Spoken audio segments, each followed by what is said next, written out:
성도 여러분들 안녕들 하셨습니까? 오늘도 믿음의 가족들과 무슨 말씀으로 은혜를 나눌까 생각을 하다가 야고보서 3장 13절로 18절을 택했습니다. 다 함께 야고보서 3장 13절로 18절을 보시겠습니다.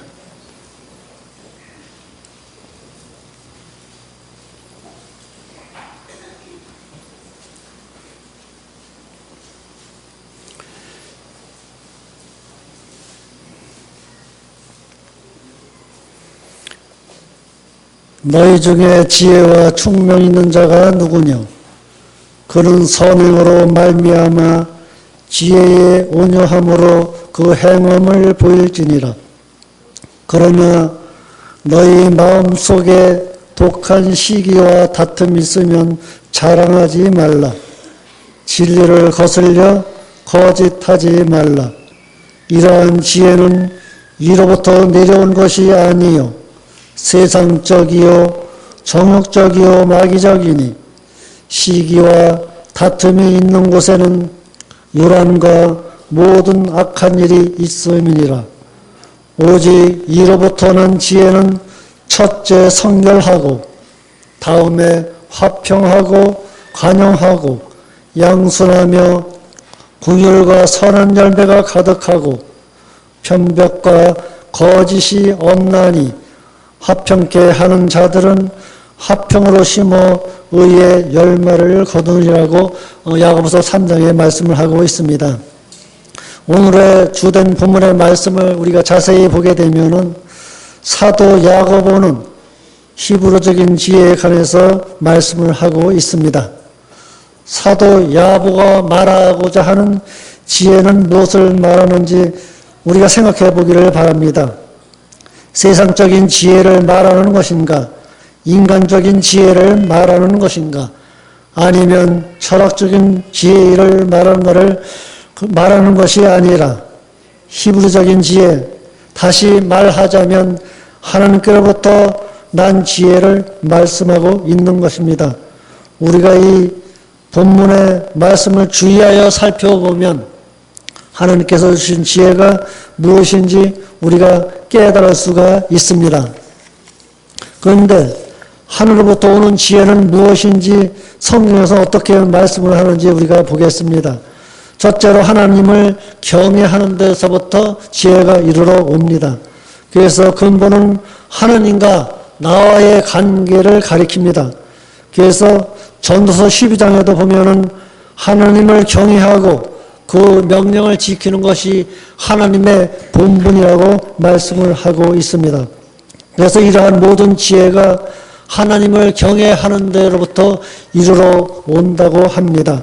그래서 우리가 모든 일을 할 때에 사람과의 관계에도 우리는 지혜가 필요하다는 것을 말씀해 주고 있습니다. 우리가 세상 일을 할 때에 사람과의 관계가 참 중요합니다. 우리의 실체적인 삶 속에서 그대로 삶의 지혜가 나타나고 반영되기 때문입니다. 우리의 삶 가운데 구체적으로 나타나고 반영되는 지혜는 무엇인지 우리가 알기를 원한다면 우리가 어떠한 사물에 대해서 올바로 바른 판단력을 해야 된다는 것을 가리키고 있습니다. 그래서 지혜 있는 사람은 바른 판단력이 있다는 것입니다.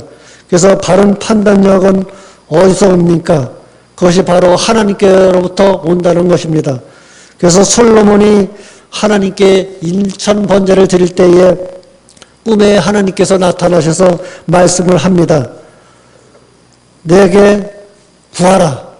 그랬을 때 솔로몬이 무엇을 구했습니까? 솔로몬이 구한 것은 세상의 권력이나 부와 명예와 영광을 구하지 않았다는 것입니다. 오로지 구한 것은 지혜를 구했다는 것입니다.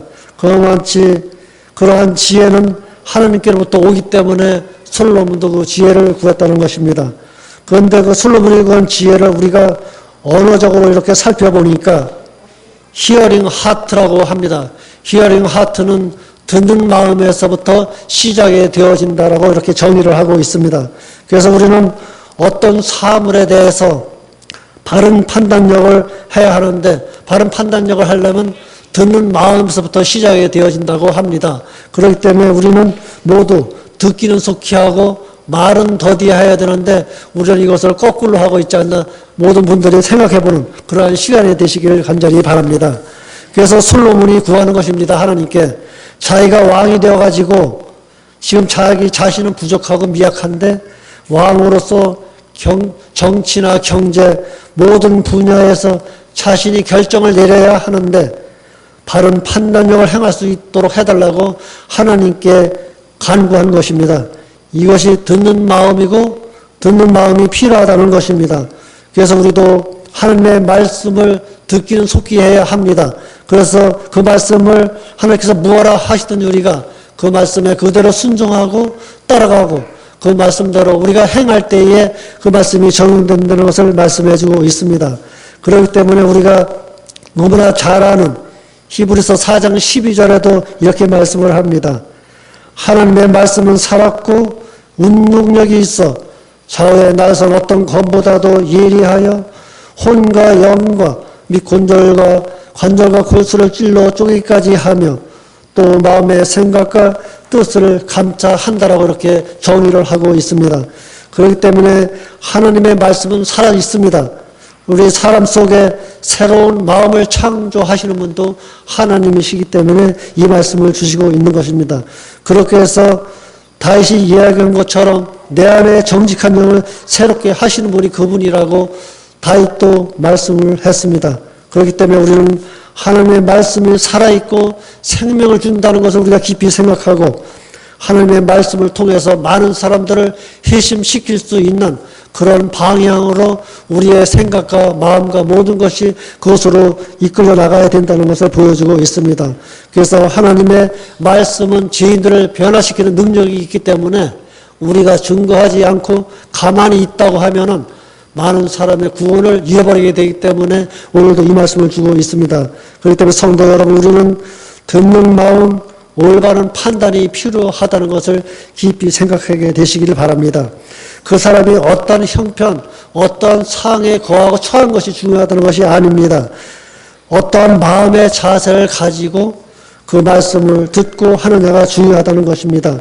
그래서 하나님께 열린 마음을 갖고 있다면 하나님의 말씀을 들을 수 있는 귀가 열려 있는 것인데 오히려 하나님께로부터 들을 마음이 없다고 하면은 그 귀가 막혀 있다는 것입니다.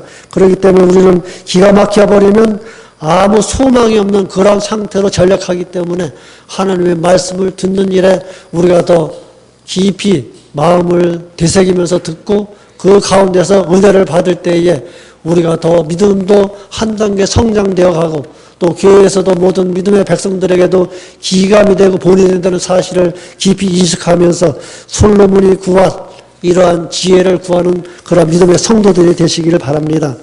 그런데 히브리적인 지혜를 바라다 보면 우리가 무슨 뜻으로 다 해왔느냐면은 미래의 지향적인 지식을 가리킨다고 이렇게 정의를 또 하고 있습니다. 그래서 과거에 매이지 않는 그러한 마음의 상태를 이야기를 하고 있습니다. 그래서 과거에 매이지 않는 것이 무엇인가? 우리가 그 모세를 보면 알 수가 있습니다. 모세도 한때 과거에 매여 있었거든요. 하나님께서 모세를 불러 이스라엘 백성을 구원하라고 말씀을 하셨습니다. 그런데 모세는 거절을 했습니다. 왜 거절을 했나? 과거에 자신이 애굽 사람을 쳐 죽인 일이 있었거든요. 그런데 또 바로왕에게 찾아가서 그 이야기를 하려니까 자신의 면목이 없는 겁니다. 어린 시절 자신을 길러주고 또한 먹여주고 입혀주고 가르쳐주고 모든 것을 다 한 바로왕 앞에 가서 자신이 그 말을 할 자신이 없었다는 것입니다. 그나마치 과거에 얽매이게 되다 보면은 어느 수밖에 없고 하나님께서 명령을 하였더라도 거절하게 된다는 사실을 밝혀주고 있습니다. 그래서 이러한 지혜는 과거에서 벗어나 미래의 지향 쪽으로 우리의 자신의 삶을 설계도 하고 또한 판단도 하고 온전히 행하는 그런 삶의 자세를 말하기 때문에 그렇습니다. 그래서 지혜 있는 사람은 절대로 과거에 매이지 않고 미래를 바라보며 또 미래를 설계하고 미래를 향해 나아가는 것을 뜻하는 것입니다. 그래서 자기가 옳다고 생각하고 옳다라고 판단이 되었다면 그것을 그대로 밀어붙이는 것이 그러한 것이 결단력이 있다는 것입니다. 그래서 이러한 용기와 담대함 이것이 지혜에 있는 사람이라는 것을 설명해 주고 있습니다. 우리가 너무나 잘 아는 사도 바울을 보십시오. 사도 바울은 다메섹 동상에서 예수 그리스도를 만났다는 것을 우리가 너무나 잘 알고 있는 사실입니다.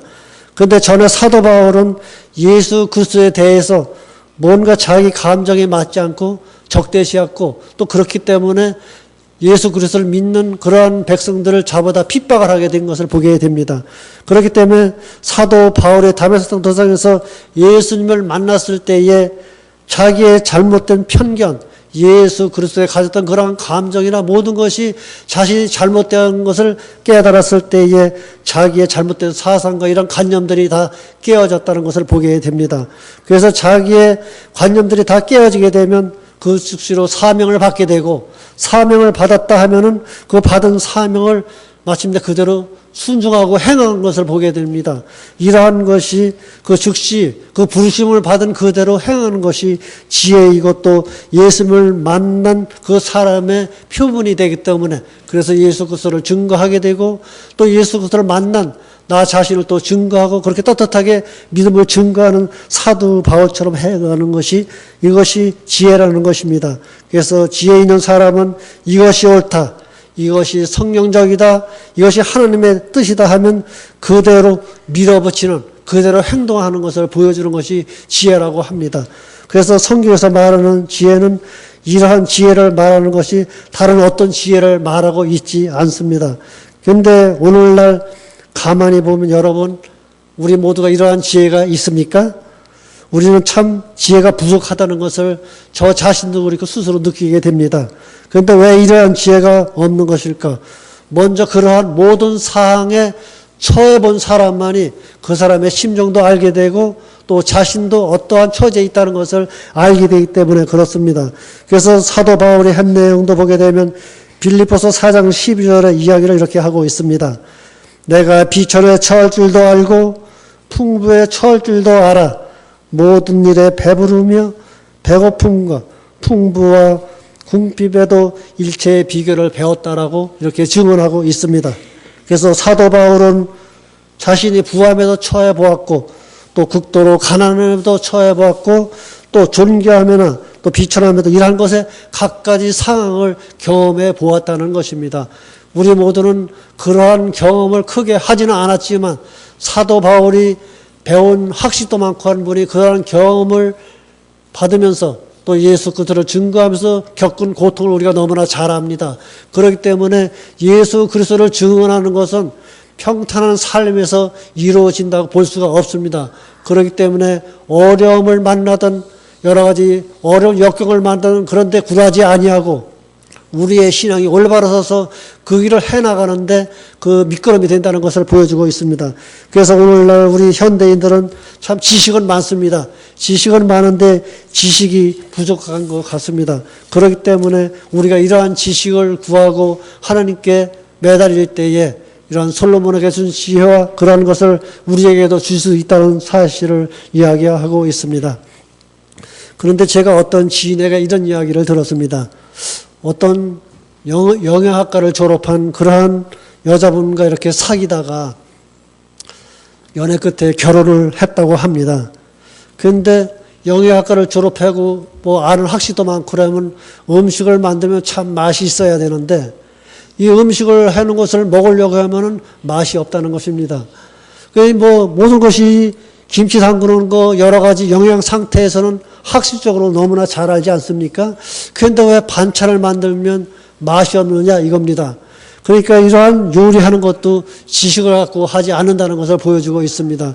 그러니까 그러한 모든 것, 배추나 김치, 뭐 양념 쓰는 거 이러한 것들도 학식적으로는 다 압니다. 그러는데 그것이 어떻게 들어가 있는지 배합이 잘못되었든 간에 음식에 맛이 없으니까 먹는 사람은 맛이 없다 이렇게 얘기할 수밖에 없는데 자기 부인이 음식을 한 걸 맛이 없다 하면 기분 나빠하지 않습니까? 그러니까 말은 못하고 그런 소식을 어머니들이 이제 이렇게 듣고 나면 이제 밑반찬이나 뭐 이런 것들 또 이렇게 해다 주고 한다는 소식을 들었습니다. 그와 같이 이렇게 음식을 하는 것도 지식 갖고 하는 것이 아니라는 것을 보여주고 있어요. 그래서 우리가 그런데 옛날 어머니들을 이렇게 솜씨를 보게 되면은 뭐 이렇게 요리책을 보고 하지 않습니다. 근데 요즘에는 모든 사람들이 뭐 요리책을 보고 흉내를 내려고 많이들 이렇게 하는데 그렇게 해도 그것이 맛이 제대로 안 납니다. 보게 되면.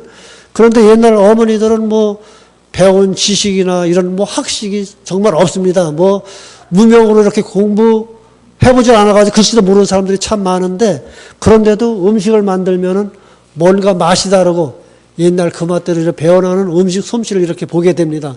그런데 이러한 것이 뭐 지식을 가지고 한다라면 이야기 되는데 지식 가지고 하는 것이 아니지 않습니까? 그래서 배우지도 못했어도 이 어머니들이 이렇게 담그고 만든 음식을 먹어보면 정갈하고 깔끔하고 입맛을 새로 돋구는 그러한 기분을 이렇게 갖게 됩니다. 그렇기 때문에 우리 어머니들도 보게 되면은 이렇게 지식은 없었지만은 그래도 자녀들을 교육하는 일이며 자녀들을 사랑하고 가르치는 일이며 이런 데는 너무나 충실했다는 걸 우리가 알게 됩니다. 그런데 요즘 우리 젊은 세대들 다 자신들이 다 학식들은 다 대학교도 졸업하고 뭐 학식들이 참 넉넉합니다. 또 성경 말씀도 우리가 하나님의 말씀을 너무나 귀담아 들어가지고 아는 지식도 너무나 많습니다. 그런데 우리가 자녀들을 거의 보게 되면 뭐 좋은 학원이라든지 유치원이라든지 우선 그런 데 보냅니다. 본인의 가르치는 그런 학식을 가지고도 자녀들도 어느 정도 가르칠 수도 있지만 더 잘 가르치기 위해서 학원을 보내고 유치원도 보내고 다 그렇게 합니다. 그런데 오늘날 현대인들은 이러한 지식은 있어도 그러한 데 대해서 지식은 좀 부족하다는 것이 그래서 생각이 되어진다는 것입니다. 그래서 옛날 어머니들은 이렇게 보게 되면은 일제시대도 경험해보고 여러 가지 6.25도 경험해보고 또 뭐 67년대 지금 청년들은 모르지만은 60년대 참 먹기 살기가 얼마나 힘들었습니까? 보기고개라고 하면서 그런 어렵게 생활을 한 것을 알지 않습니까? 그러니까 그러한 가지각색 경험을 하신 분들이 지금 연대 드신 이 어머니들이십니다. 그런데 그러한 분들이 배운 지식은 없었어도 참 가정을 위해서 투철하게 헌신하고 자녀들을 가르치고 뭐 옛날 남편들이 속을 안 썩입니까? 속 참 바가지로 썩입니다. 우리 이웃집에서도 이렇게 보게 되면 뭐 동네 어디 5일장이나 갔다 오게 되면은 저녁에는 싸움판입니다. 가족이 이쪽에서 싸움을 하고 저쪽 가정에서 싸움을 하고 그럽니다. 그러한 가운데서도 자녀들을 키우면서 양육하면서도 대학교 보내고 이렇게 한 분들이 참 많습니다. 그런데 요즘에는 참 살기 편안하지 않습니까? 조금만 나가면 마트나 어디 가게를 가든 어디 큰 백화점을 가든 간에 우리가 자유롭게 물건도 사고 먹고 다 할 수 있는데 지금은 그렇게 고생을 옛날처럼 하지 않습니다. 그런데도 이렇게 그러한 갖가지 상황을 겪어보지 않는 그러한 상태에 살기 때문에 부모들의 심령도 이해하지 못하고 60, 70년대 뭐 보릿고개 얘기하면 요즘 젊은 청년들은 무슨 얘기인지 잘 못 알아들을 겁니다. 실질적으로. 그렇게 못 살았느냐고나 하지 그 어렵고 고생한 거 절대 모를 겁니다. 그런데 이 앞에 앉아 계신 우리 할머니들, 고향마을 어르신들 모든 분들 참 고생하시면서 사신 분들입니다. 실질적으로 따지고 보면. 그런데 오늘날 젊은 사람들은 그러한 어려움을 모르고 부모들이 다 알아서 해주니까 참 해주는 맛에 맛있게 먹고 배우고 그렇게 하지 않습니까? 그렇게 하면서 컴퓨터나 인터넷 모두 뭐 스마트폰을 통해서 이 정보는 참 많이 갖고 있습니다.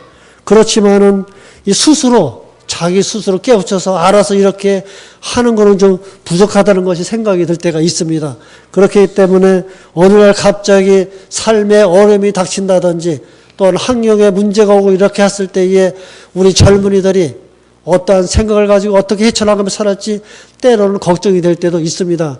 그렇기 때문에 모든 현대인들이 지금 주어져 있는 그런 환경을 겪어보지 않았고 평탄하고 이렇게 행복하게 살기 때문에 그런 어려움이 없을 거라고 보지만 앞으로 마지막 때를 살아가는 백성들에게 분명히 환난 날이 온다는 것을 우리가 너무나 잘 알고 있지 않습니까? 그때에 우리가 어떻게 대처하며 살아갈지 그러한 것은 본인들이 더 열심히 생각해보고 하나님 말씀 안에 뿌리를 깊게 누릴 때에 그 일이 가능하다는 것을 보게 됩니다. 그래서 많은 사람들이 이 정치, 경제적, 사회적으로 많이 편해졌고, 그리고 뭐 군대도 안 보내려고 많은 분들이 원정 출사를 가고 일하는 것을 보도상을 보게 되지 않습니까? 그것이 자기 자식은 편안하게 키우고 싶다는 것이 오늘날 모든 부모들이 갖고 있는 마음인 것 같습니다. 그러나 옛날에는 모든 사람들이 군대에 가면 참 어려움도 많이 겪고 그렇게 하지만 군대 갔다 와야지 사람 된다고 그랬습니다. 그래야지 그런 데 가서 뭔가 배우고 깨닫고 그렇게 해서 젊은 청년으로 성장해가지고 이제 돌아와서 이 사회적인 일을 하는데 무리가 없습니다. 그런데 요즘에 보게 되면 거의 군대 안 가려고 뭔가 다른 짓거리를 하지 않습니까? 그런데 그러한 것은 이 군에 복무할 때에 여러 가지 사건들도 많이 일어나고는 하지만은 그래도 한국의 한 국민으로서 자기가 할 이치에서 군복무를 무사히 마치고 와서 사회생활을 한다는 것이 기본적인 우리의 일생의 한 그러한 일이기 때문에 모든 청년들이 그리고 우리 예수인들이 군복무 참 잘 갔다 오는 걸 보면 참 자랑스러워요. 우리 믿음의 가족들의 그 자녀들도 이렇게 군대를 갔다가 편안하게 돌아온 것을 보게 되면은 우리가 안주하고 그러는데 그만치 우리 모두는 그러한 여러 가지 사항을 겪어볼 때에만이 그러한 판단하에서 이러한 지혜를 얻을 수 있다고 하는 것이 되겠습니다. 그래서 오늘날 지혜가 없다는 것은 이 받아들이는 마음의 자세가 없다는 것을 보여주고 있습니다. 그래서 우리가 온유해야 된다 그런 말을 많이 합니다.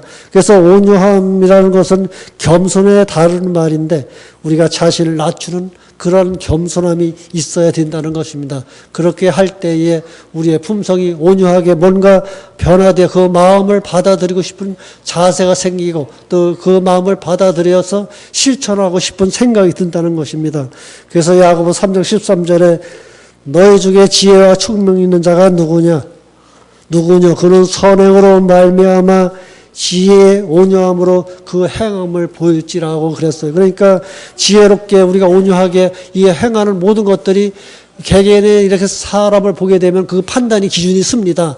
저 사람은 참 지혜롭게 모든 하는 것이 기감이 된다 이런 판단이 쓰는데 어떤 사람은 또 그렇게 안 보이는 것을 보였을 때에 오히려 그리스도인으로서의 손색을 끼치는 그러한 일이 되기 때문에 이러한 지혜를 갖고 살아가는 것이 중요하다 이렇게 생각이 됩니다. 그래서 사도 야고보가 하는 이야기는 두 가지 지혜를 말하고 있는데 첫 번째로는 하느님께로부터 오는 지혜와 마귀로부터 오는 거짓 지혜가 있다는 것입니다. 그래서 우리가 너무나 잘 아는 창세기 3장 3절에도 선악과 나무에 대해서 우리가 너무나 잘 알지 않습니까? 하느님께서 그것을 정령 먹지 말라. 먹는 날에 너희가 죽으리라고 말씀을 했지만은 사단은 그렇게 이야기를 하지 않았습니다. 그것을 먹으면 눈이 밝아진다. 그래가지고 하나님과 똑같이 된다. 그렇게 이야기를 했습니다. 그런데 사람이 죽지 않습니까? 그래서 하나님께서는 너희가 살려면 그것을 먹지 말고 너희는 지존하는 자가 아니기 때문에 하나님 안에서 생명이 있다고 분명히 말씀을 했습니다. 그래서 우리가 하나님 안에 있지 않다면 생명이 죽은 것과 마찬가지이기 때문에 이런 말씀을 주고 있습니다. 그래서 인간에게 하나님께서는 자유의지를 주었지만 그것이 완전한 자유가 아니라 제한적인 자유를 주었다는 것입니다. 우리가 요즘 자동차를 타보면 알지 않습니까? 자동차를 너무나 잘 만들어가지고 악셀에다 고속에다 밟으면 뭐 150에서 잘 나가는 차는 200km 이상씩 막 달립니다. 그런데 그 도로에도 보게 되면 어느 도로는 뭐 100km 가라, 어느 도로는 뭐 80km 가라 이렇게 지정이 되어 있습니다. 무작정 뭐 속도 나는 대로 달리라고 하지 않았습니다. 그렇기 때문에 그러한 보호 차원에서 이 도로는 얼마로 가고 저 도로는 얼마로 가라. 그래서 자신의 생명도 보존하고 타인의 생명도 보존하지 않습니까? 이런 거와 마찬가지로 선악과를 알게 하는 이 나무도 복음이고 하나님의 생명이라는 것입니다. 그렇기 때문에 우리는 사탄이 그 말한 대로 우리가 끌려가는 것이 아닌 우리가 아니라는 것을 분명히 알고 그것을 판단한 대로 그렇게 나아가는 것이 하나님의 뜻이라는 것을 이야기해 주면서 사단이 하는 이야기는 뭔가 인간에게 대해서 시기심을 갖게 만드는 그러한 것을 갖고 있다는 것입니다. 하나님께서 무언가 감춰두고 있는 것이 이렇게 비춰졌을 때에 거기에 뭔가 하나님이 숨겨두고 있구나 이렇게 판단을 할 수 있다는 것입니다. 그래서 하와가 그 말을 들으니까 어떻습니까? 하나님께서 먹지 말라 한 그 말보다 오히려 뱀이 말한 그 말이 더 그럴듯하게 들리니까 그것을 따먹었다고 하지 않았습니까? 그래서 선악과는 머지않고 보암직을 했지만은 그것을 따먹지 말라고 한 그 말씀을 거절했을 때에 그것은 그러한 생각을 불어넣는 것이 다 사탄에게서 온다는 것을 말씀해 주고 있습니다. 그래서 오늘날 많은 사람들이 하나님을 떠나가면 뭔가 잘 될 것 같고 또 안식일을 안 지키면 뭐 돈도 더 많이 벌 것 같다는 그런 마음을 갖고 있는 그러한 자체가 사탄에게서 오는 그런 마음이라는 것입니다. 그래서 우리는 그러한 마음이 들 때에 우리는 다시금 하나님께 마음을 고정시키시고 그러한 마음에 이끌리지 않는 그러한 자세로 나아가는 것이 그러는 것이 지혜라고 이야기를 하고 있습니다. 그래서 시기와 다툼, 그러한 악독과 교만, 진리를 거스르는 그러한 마음이 다 세상적이고 정욕적이고 마귀적이라는 것을 이야기하고 있습니다. 그래서 이러한 것은 참 지혜가 아니라는 것을 분명히 말씀해주고 있습니다. 그래서 사도 야고보는 하나님께로 온 지혜는 그래서 첫 번째 성결해야 한다라고 이야기를 하고 있습니다. 우리의 마음과 생각이 깨끗해야 됩니다. 우리의 생각이 깨끗하지 못하다면 우리의 마음도 더러워지고 육체적으로도 더러워지고 다 그렇게 된다는 것입니다. 그래서 우리는 육체와 영과 정신이 깨끗하고 맑아질 때에 그럴 때에 우리의 생각도 깨끗하게 된다는 것입니다. 그래서 마음이 깨끗하게 되면 우리의 삶이 깨끗해지기 때문에 우리의 마음을 성결케 하는 일에 우리가 더 열심을 가지고 기도하시면서 그렇게 살게 되시길 바랍니다. 그래서 예수님께서 그 서기관과 바리새인들에게 이렇게 이야기를 했습니다. 해칠한 무덤 같다. 해칠한 무덤이 무엇입니까? 겉은 참 아름다워 보입니다. 아름답게 색칠을 해놓았기 때문에 아름답게 보이지만 그 속에는 죽은 자의 시체와 뼈가 가득한 그러한 것이라고 이야기를 하면서 너희 마음에도 이러한 모든 더러운 것들로 아주 가득하다라고 질책을 한 것을 우리가 보게 됩니다. 그래서 그와 같이 사두개인과 바리새인들의 마음이 그렇게 겉다르고 속다르게 그렇게 행했다는 것을 이야기를 하고 있습니다. 그래서 우리 사람들은 겉다르고 속다른 것을 우리는 판단을 못하지만 하나님께서는 우리의 속마음을 깨뜨려 보시는 하나님이기 때문에 우리의 말과 행동과 모든 언행일치가 바라야 된다는 것입니다. 그런데 사람은 그 말을 들을 때에 그 말이 그렇구나 생각은 하지만 속마음에서 진정으로 우러나오는 그런 사랑인지 아닌지는 우리 하나님께서 더 판단을 잘하고 계시다는 것입니다. 그래서 우리는 그러한 것을 깨끗하게 하려면 영적으로 우리가 새로운 마음을 각오를 가지고 행할 때에 그렇게 된다는 것을 보여주고 있습니다. 우리가 잘 아는 그 이스라엘의 초대왕 사울 왕에 대해서 우리가 너무나 잘 압니다. 사울 왕이 처음에 그래도 자신이 미약하다고 자신을 낮추고 했던 그 사울 왕이 이제 자기의 어느 정도 이치에 올라갔을 때는 그렇게 하지 않았습니까? 뭔가 제사도 자기 마음대로 지내고 뭔가 하나님께서 명령한 그런 아멜렉에서 진멸하라고 했어도 좋은 것은 별도로 세워놓고 하찮은 것만 죽이고 이렇게 하나님의 말씀을 거절했을 때에 영이 떠나가지 않았습니까? 그 영이 떠나갔을 때에 악한 영이 들어가면 어떻게 됩니까? 아주 걷잡을 수 없는 그러한 분쟁의 길로 가는 것을 보게 되지 않습니까? 그렇게 했기 때문에 다윗을 죽이려고 애를 쓰고 쫓아다닌 것이 다 그런 거 아닙니까? 오히려 사울이 칭찬을 받아야 되는데 다윗이 칭찬을 받으니까 거기에 시기했던 거 아닙니까? 그래서 평생 다윗을 죽이려고 혈안이 되어 쫓아간 것을 보게 됩니다. 그래서 이렇게 잘못된 생각으로 점철되었을 때 영이 떠나면 그런 악하여질 수밖에 없는 성향으로 흘러간다는 것을 우리가 이 사울 왕을 통해서 보게 되는 것입니다. 그리고 두 번째로는 우리가 화평을 해야 합니다.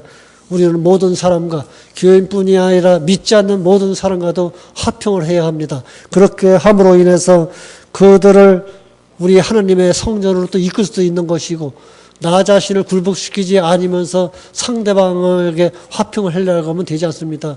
뭔가 다른 사람에게 잘못이 있다면 자신이 시인하고 내가 잘못했다 용서를 구하고 할 때에 화평이 오는데 뭔가 서로 간에 의견 충돌이 나서 다툼이 있고 이렇게 했어도 서로 사과를 하지 않고 서로 거기서 의견 충돌이 났어도 서로 사과하지 않고 서로 돌아선다 그러면은 그것이 화평하지 않는 것이 되지 않습니까? 그렇기 때문에 우리는 누구와 이렇게 다투었다든지 누구에게 잘못을 저질렀으면 분명히 용서를 구하고 그렇게 해야 되는데 그것이 안 될 때에는 서로 각자의 길을 걸어가게 되는 것을 보게 됩니다. 그러한 것은 화평이 아니라는 것입니다. 그래서 나의 자아를 내려놓고 내 자신을 겸손히 낮추고 우리 주님께 더 굴복하는 그런 삶을 살 때에 자신을 낮출 수가 있고 화평할 수 있다는 것입니다. 그렇지 않으면 자기 자아가 살아있고 내가 한 것이 더 오히려 잘한 것으로 생각을 하기 때문에 그 사람한테 가서 내가 잘못했다 소리를 하지 않는다는 것을 볼 수가 있습니다. 그래서 우리는 예수님께서 십자가에 달려 돌아가시면서도 내가 이겼다, 세상을 이겨노라 말씀하신 것이 무엇입니까? 자기 자신을 죽이심으로 인해서 인간과 하나님과의 우리와 화평을 만들지 않았습니까? 그렇기 때문에 우리가 하나님을 믿으면서 아버지라 부르면 우리가 이렇게 평탄한 신앙생활을 할 수 있는 것도 다 예수님께서 십자가에 죽어가시면서도 세상을 이겨노라 너희는 담대하라고까지 말씀하신 그 대목을 우리가 깊이 잘 알고 있기 때문에 우리도 이러한 마음 자세를 가지고 예수님께서도 자기 자신을 죽기까지 낮추셨다면 우리는 죄인은 더 말할 것도 없지 않습니까? 그러니까 우리는 어떠한 일이 있어도 믿음의 가족과 지혜롭게 화평하며 웃음을 주는 그러한 그리스도의 삶을 살게 되시기를 바랍니다. 그리고 세 번째로 보게 되면 관용해야 된다라고 말씀을 합니다. 관용이라는 것은 뭔가 좀 넓은 마음을 이야기를 하고 있습니다. 그래서 다른 사람들의 뭔가 실수가 있더라도 그것을 용납하고 이해해주고 다독거려주고 하는 것을 그러는 것을 의미합니다. 그런데 뭔가 잘못이 있다고 해서 그것을 들추어내서 뭔가 그 사람에게 나쁜 평판으로다 뭘 이끌려고 한다면 같이 있는 사람도 거기에 협조하는 동조하는 것가 되기 때문에 이러한 것은 관용하는 태도가 아니라는 것입니다. 그래서 우리가 그 요셉을 통해서도 잘 알지 않습니까? 그 형제들의 시기 때문에 그가 애굽으로 팔려간 것을 봅니다. 그래서 어린 나이에 팔려가서 고생 많이 하지 않았습니까? 그런데도 끝내 그 형제들을 만났을 때에는 그 형제들을 다 용서하는 것을 보지 않습니까? 이런 것이 관용이라는 것입니다. 그러한 용서할 마음이 있어야 된다는 것입니다. 내가 높은 지위에 있다 해서 형제들을 멸시한다든지 낮잡아 본다는 것이 이러한 것이 관용이 아니라는 거예요. 그러니까 그러한 악에 찬 형제들이라 할지라도 용서해주고 이해해주고 보살펴주고 다듬어 준다는 것이 그러한 것이 관용이라는 것을 이 사도 야고보가 이야기하고 있는 것입니다. 그리고 네 번째는 양순해야 된다라고 이야기를 합니다. 우리가 양순이라는 것을 이렇게 보면 좀 더 뭔가 어질고 착하고 좀 온순하다 이런 의미가 풍기는 사람을 참 그 사람은 온순해 이렇게 이야기를 합니다. 그래서 매우 그 유순하다는 것을 표현한 말이 되겠습니다. 그래서 고집이 세지 않고 뭔가 함께 일을 할 때에 뭐 까다롭지 않다. 뭐 그 사람과 함께 일을 하면 재미있다. 뭐 이러한 마음의 충동이 일어나는 그러한 것이 양순한 표현이라는 것입니다. 뭔가 일을 하는데 부담스럽고 하다 보면 뭔가 본인에게도 뭐 짜증이 난다든지 뭐 이런 그러한 부하기면 그러한 내용으로다 뭔가 전개된다면 그것이 양순으로 하는 것이 아니라는 것입니다. 그래서 같이 뭔가 일을 할 때에도 서로 손잡고 할 수 있는 일이 되어져야 되고 뭔 말을 하더라도 좀 더 뭔가 기감이 있어야 되고 그렇게 해서 그 사람과 어디 같이 뭐 여행이라도 같이 가고 싶다는 생각이 들 수 있고 또 등산이라도 함께 가고 싶다든지 또 그렇지 않으면 뭐 음식이라도 함께 나눠 먹고 싶다든지 이런 생각이 들 때에 그것이 서로가 이 마음이 통하는 거고 서로 온순한 그러한 마음으로 대할 때에 그러한 일이 이루어진다는 것입니다. 그렇기 때문에 우리는 이러한 마음가짐을 가지고 양순한다는 것은 우리 양이 도사장이 끌려가도 참 순진하게 끌려가서 죽습니다. 그런데 우리도 하나님을 믿는 백성들은 더군다나 믿음을 가졌다고 하면서 더 순진해야 되지 않습니까? 오히려 믿지 않는 자들보다 뭔가 더 악하게 보이면 안 되기 때문에 예수님께서도 계속 이러한 말씀을 하신 것입니다. 양순이라든지 순환장처럼 그렇게 살아야 된다는 것이 오늘의 그 양순에 대해서 말씀하고 있는 것입니다. 그리고 다섯 번째는 긍휼히 여기는 마음이 있어야 된다라고 제의를 하고 있습니다. 그래서 동정과 사랑, 자비 이러한 것이 함께 섞여져 있어야 된다는 것입니다. 그래서 우리네가 다 부모로서 자식을 키워보지 않습니까? 자식이 이렇게 장성하면서 이제 이렇게 어떤 때 일을 하고 들어온다든지 했을 때 피곤해가지고 자식이 들어오는 걸 이렇게 보게 되면은 참 마음속으로 참 불쌍하다. 세상에 여러 가지 일을 하다 보면 우에서 여러 가지 뭐 좋은 가마로다 이렇게 이야기하기보다는 거의 세상에서는 명령조로다 하는 것이 보편적입니다. 뭐 우에 있다고 해서 좀 더 자신을 낮추는 것이 아닌 상대방에게 뭔가 억압을 했든지 뭔가 좋지 않게 말을 했으라도 그 말을 듣게 만들려고 하는 것이 세상 이치이기 때문에 이러한 말씀을 하는 것입니다. 그래서 자식이 그러한 어려움을 겪으면서 일하고 들어왔을 때에 피곤해서 잠자는 거 보면 참 부모로서 불쌍한 마음이 드니까 어떤 때는 이불도 덮어주고 하면서 자식을 그 긍휼히 여기지 않습니까? 그러한 마음이 이러한 긍휼을 여기는 마음이라는 것입니다. 그래서 우리가 상대방이든 어디 직장에서든지 상사가 됐던 간에 밑에 부하들에게 좀 따뜻하게 이렇게 베푸는 자세로다 이렇게 행하는 것과 명령대로다 행하는 것과 같은 일을 하더라도 다르다는 것입니다. 그래서 성경에서 말하는 것도 그러한 것입니다. 그래서 이러한 긍휼히 여기는 그 사람을 불쌍히 여기고 그 일하는데 오히려 잘 산다고 하면 그런 밑에 가서 일을 하지 않을 거 아닙니까? 그런데 어쩔 수 없이 세상에는 뭐 직위가 있고 하기 때문에 그 밑에 가서 어떠한 모진 소리를 들어도 그 일을 다 감내하면서 합니다. 그러다 보니까 요즘에 뭐 스트레스다 여러 가지를 많이 받는다고 하지 않습니까?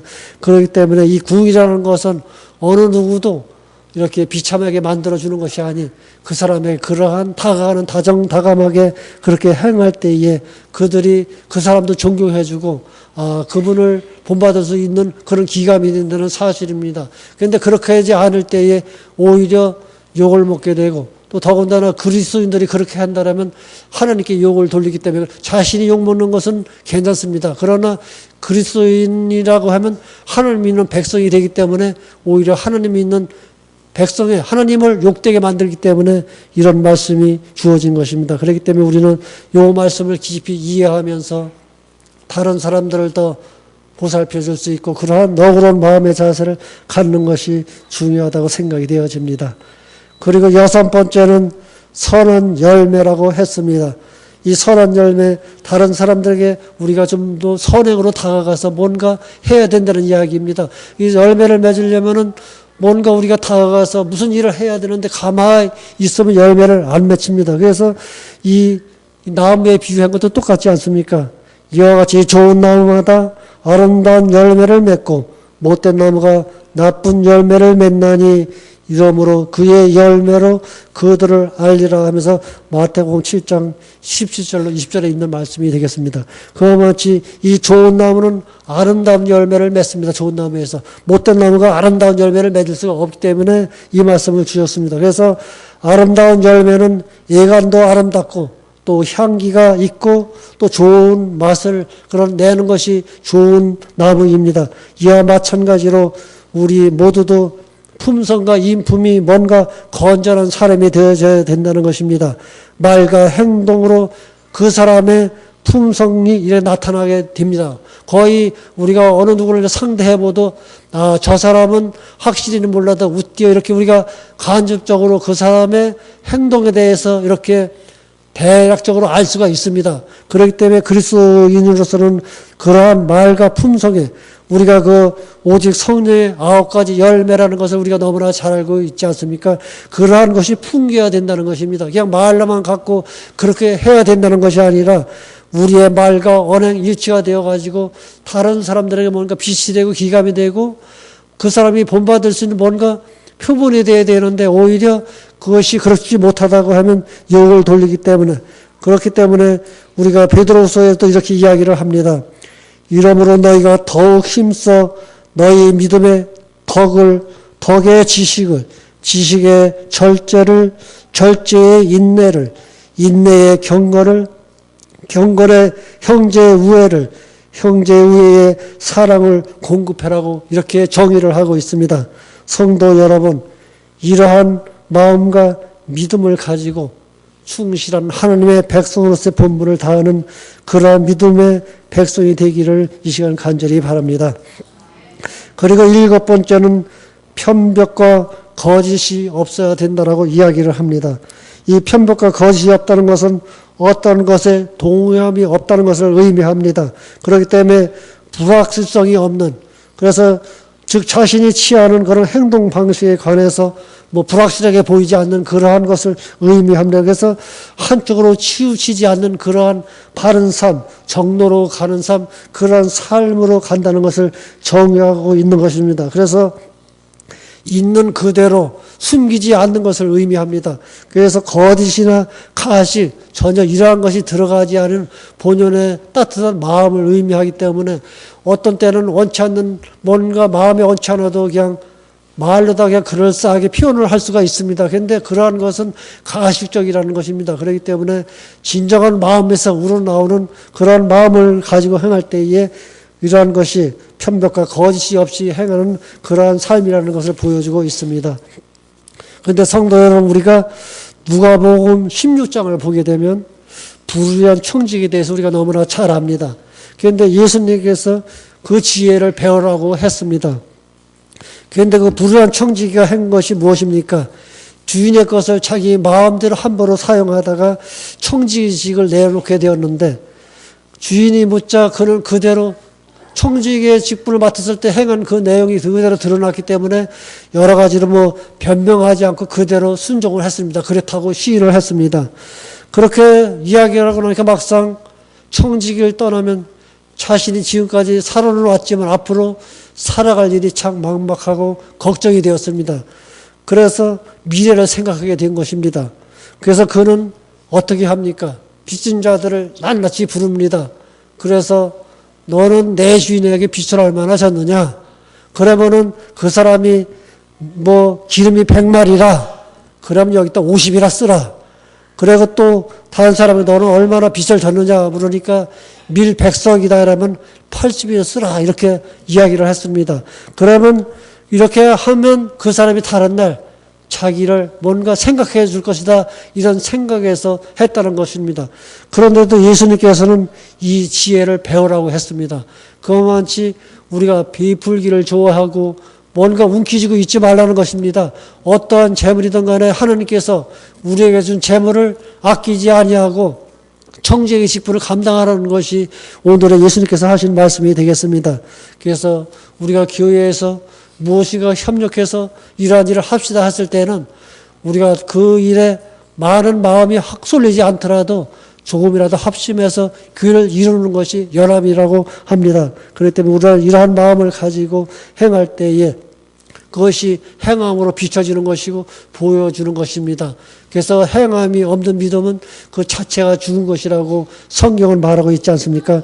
그렇기 때문에 우리는 마지막 때를 살아가는 백성으로서 우리의 마음과 영을 깨끗이 해야 됩니다. 먼저 그럴 때에 우리의 생각과 두뇌가 깨끗해지고, 그렇게 함으로 해서 우리의 마음이 성결해지고 온순해지고 양순해지지 않습니까? 이러한 마음을 가지고 우리가 편벽 없이 거짓 없이 우리가 책임전가 변명하지 말고 우리가 맡겨진 그 사명에 우리가 최선을 다하는 그러한 믿음의 성도들이 되시길 바라면서 오늘 저희의 말씀을 마치도록 하겠습니다.